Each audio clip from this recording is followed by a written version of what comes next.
Hello and welcome to Skills and Trade. In today's exciting video, we're just going to polish this aluminum tray with the Brasso Liquid Metal Polish to reveal a mirror shine.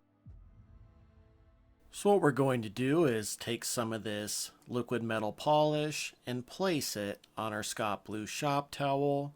Then we're just going to rub it in to this aluminum tray until it's as dark as possible. Then we're going to grab another Scott Blue shop towel to wipe away this polish to reveal a mirror shine.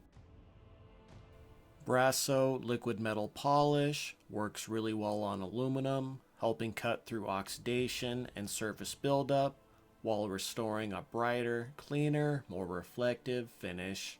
As it polishes and improves the overall look of dull aluminum and brings back more clarity and shine to the surface. And I just want to thank you all so very much for watching. Please like and subscribe for more videos. Please leave a comment down in the comment box and have a wonderful day.